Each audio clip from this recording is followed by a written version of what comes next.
दोस्तों, चुनाव आयोग में हमने एक आरटीआई फाइल की थी। राजस्थान चुनाव आयोग को हमने सवाल पूछा था कि क्या राजस्थान चुनाव आयोग जितने भी जनप्रतिनिधि चुनाव लड़ते हैं वो चुनाव से पहले या चुनाव के बाद में क्या उनके डॉक्यूमेंट का वेरिफिकेशन होता है। जैसे उनके द्वारा जो संपत्ति बताई है और उस संपत्ति का उन्होंने जो सोर्स बताया है, क्या उसका क्रॉस वेरिफिकेशन चुनाव आयोग करता है कि उन्होंने जो सूचना भरी है फॉर्म में वो सही है या उन्होंने झूठ बोला है। राजस्थान चुनाव आयोग ने इसके एवज में उन्होंने एक जवाब हमें भेजा है, जो कि मैंने पिछले वीडियो में उसका विश्लेषण करके बताया है। लेकिन उसमें उन्होंने ये बात कही थी कि ये संपत्ति की जांच जो है वो भारत निर्वाचन आयोग करता है। हमने फिर भारत निर्वाचन आयोग को वहाँ पर आरटीआई फाइल की। हालांकि हमें ये पता लग गया था कि राजस्थान चुनाव आयोग ये बात झूठ बोल रहा है, लेकिन फिर भी हमें प्रमाण चाहिए था, तो हमने भारत निर्वाचन आयोग को आरटीआई फाइल की। वहाँ से अब जवाब आ गया। भारत निर्वाचन आयोग ने भी ये जो सवाल हमने पूछा था वो ये भारत निर्वाचन आयोग ने ये जवाब दिया है कि ये जो सवाल है वो राजस्थान चुनाव आयोग से संबंधित है।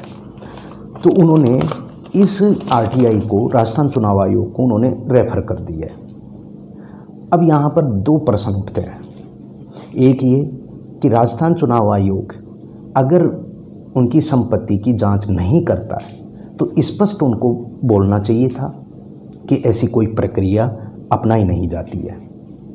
अगर उन्होंने कहा कि ये भारत निर्वाचन आयोग इसकी जांच करता है तो भारत निर्वाचन आयोग को रेफर नहीं करना चाहिए राजस्थान चुनाव आयोग को, और उसके बारे में जो भी वो सत्यता जांच करते हैं, जो भी वो प्रक्रिया अपनाते हैं, उसका जवाब देना चाहिए। लेकिन इन दोनों के जवाब से ये तो स्पष्ट है कि ये गोलमोल कर रहे हैं, ये झूठ बोल रहे हैं। चुनाव आयोग क्या ये कर्तव्य बनता है कि जो भी विधायक हैं उनकी द्वारा दी गई जो सूचना है उसकी सत्यता की जांच करनी चाहिए, और ये इनका धर्म भी है। जैसे कोई भी कर्मचारी न्यू जॉइनिंग देता है, चाहे वो आरपीएससी के द्वारा उसको न्यू जॉइनिंग मिलती हो, चाहे कर्मचारी चयन बोर्ड के द्वारा जैसे यूपीएससी है, वो कैंडिडेट के दिए गई सारी सूचना का क्रॉस वेरिफिकेशन करता है। इसी प्रकार से इनका भी क्रॉस वेरिफिकेशन होना चाहिए। इनका क्रॉस वेरिफिकेशन नहीं होता है तो भ्रष्टाचार खत्म न होने का ये सबसे बड़ा कारण है। भ्रष्टाचार इसलिए दिनों दिन बढ़ता जा रहा है क्योंकि इनकी तो जांच होती नहीं है, ये खुले में है। ये चाहे झूठ बोलें सिस्टम को, चाहे गलत सूचना दें, इनके ऊपर कोई एक्शन नहीं लिया जाता है।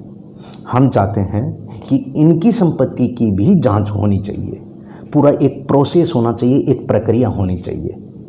भ्रष्टाचार को अगर ख़त्म करना है तो पहले विधायक से शुरू करना होगा, मंत्रियों से शुरू करना होगा, मुख्यमंत्री से शुरू करना होगा।